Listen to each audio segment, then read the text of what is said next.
Olá, eu sou Manuel Advíncula e estou feliz de encontrá-lo novamente neste ambiente e espaço onde gostamos de aprender as coisas do jeito que Deus ensina.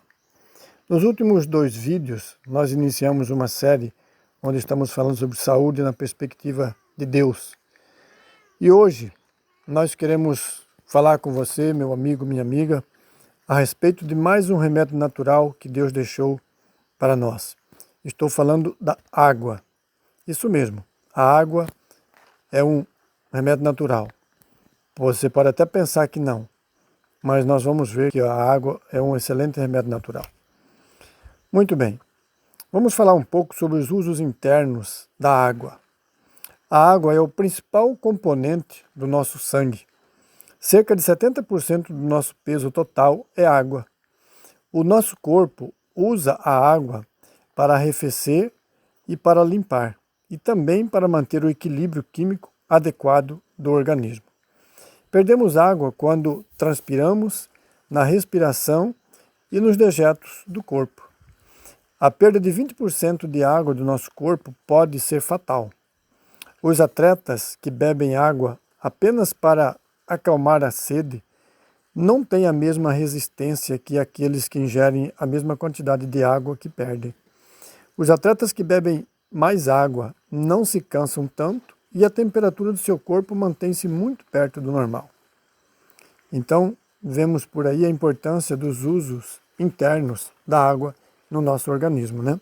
Vamos falar um pouco agora a respeito de quantidade ideal de água que devemos beber. Isso mesmo. Que quantidade nós devemos beber de água diariamente? Forçar o corpo a trabalhar com quantidades limitadas de líquido é como tentar lavar a louça do jantar com um copo de água. Devemos beber água suficiente para manter a urina clara. Ou seja, a cor da nossa urina é um termômetro para saber se nós estamos bebendo água na quantidade suficiente. Geralmente, isso representa 8 copos por dia. É certo que isso varia bastante, de acordo com a atividade que nós desenvolvemos, né?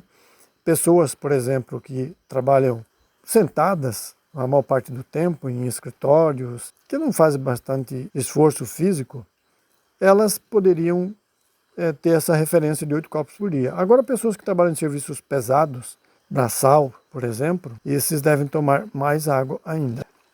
A sede, ela não é um indicador fiel da quantidade de água de que necessitamos.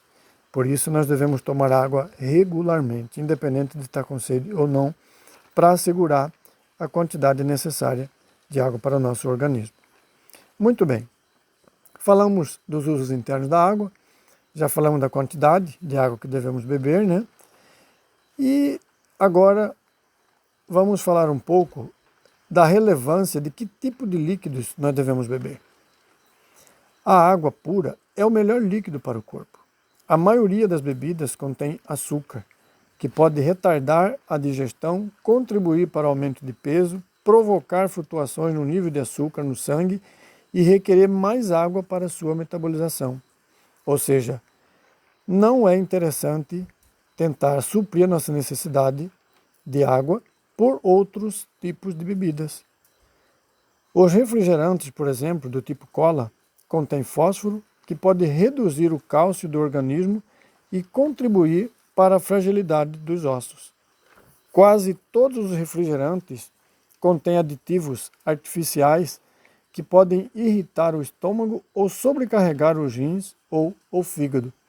Por isso, não é interessante você tentar suprir sua necessidade de líquido do organismo por refrigerante. A cafeína encontra-se no café, no chá e em muitos refrigerantes. Pode fazer subir a pressão arterial, o nível de glicose e de gorduras no sangue. Estimula o sistema nervoso central e pode provocar irritação, ansiedade, tremores, fadiga crônica e insônia. Tanto a cafeína como o álcool são diuréticos e por isso gastam água do corpo em vez de o hidratar. Então, por isso, mais uma razão para você não tentar substituir a água que o nosso corpo precisa por bebidas que contenham a cafeína, né?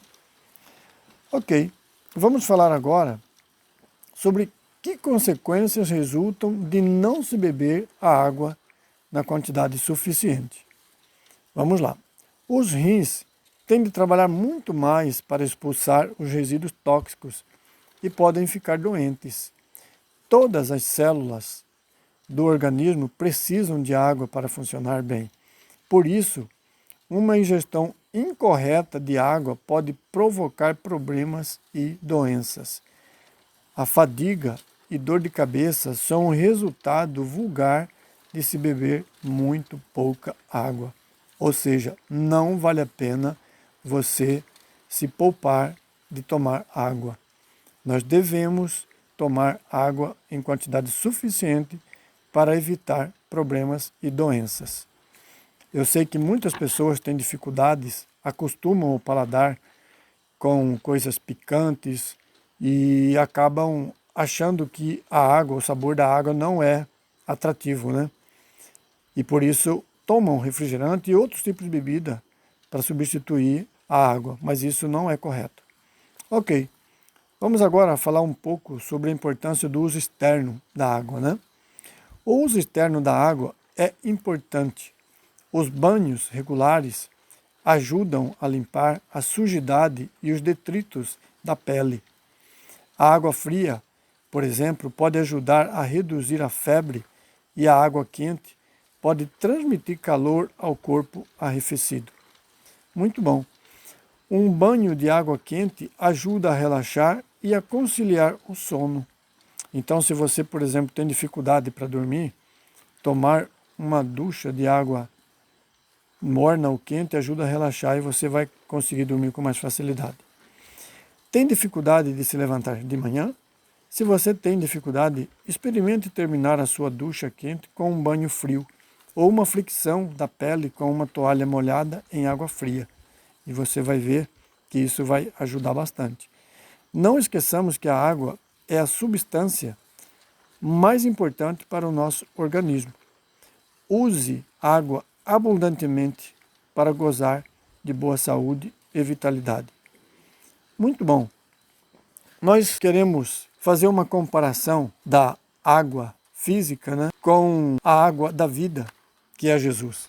Eu quero ler para você um texto da Bíblia que está em João 4, a partir do versículo 6. Na minha Bíblia diz o seguinte: E estava ali a fonte de Jacó.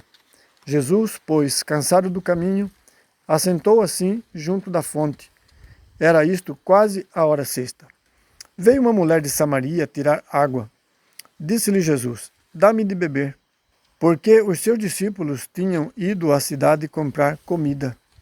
Disse-lhe, pois, a mulher samaritana: Como, sendo tu judeu, me pedes de beber a mim, que sou mulher samaritana?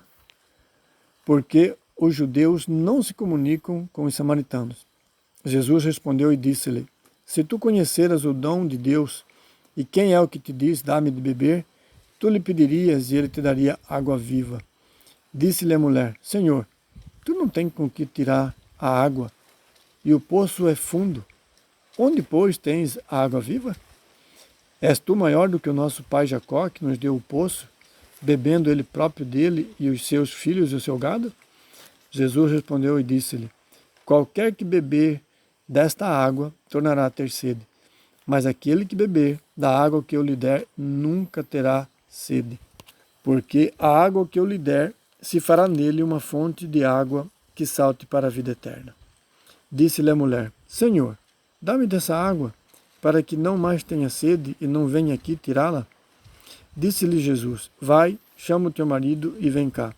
A mulher respondeu e disse: Não tenho marido. Disse-lhe Jesus: Disseste bem, não tenho marido, porque tiveste 5 maridos e o que agora tens não é teu marido. Isto disseste com verdade. Muito bem, nós vemos aqui que Jesus encontra essa mulher num horário incomum para a maioria das pessoas daquela região, naquele contexto, irem buscar água. Essa mulher, ela ia nesse horário porque ela, como nós já lemos aqui, não tinha uma vida regular. Ela fugia das pessoas. E Jesus sabia disso. E Jesus cria um contexto para dizer para aquela mulher que ele tinha a solução para o problema dela. Mas como ele sabia que se ele falasse diretamente, ela iria recusar, primeiro porque os judeus não se falavam com os samaritanos, e segundo porque ela era uma mulher e ele era um homem, e não, as mulheres não se falavam com os homens, em público, né? Mas Jesus cria um contexto, pede água para ela, e depois ele diz que ele tinha uma água que aquele que bebesse, aquele que aceitasse, ia saltar nele como uma fonte para a vida eterna, né? E nós sabemos que essa água é o próprio Jesus. E quando a mulher percebe isso, ela aceita e ela pede aquela água para Jesus. E interessante que ela aceita dessa água. E nós vemos aqui o resultado dessa água na vida dessa mulher, quando ela entende, quando ela aceita Jesus como o Senhor e Salvador da vida dela, né? Olha o que acontece no versículo 28. Deixou, pois, a mulher o seu cântaro e foi à cidade e disse àqueles homens: Vinde, vede um homem que me disse tudo quanto tenho feito. Porventura não é este o Cristo?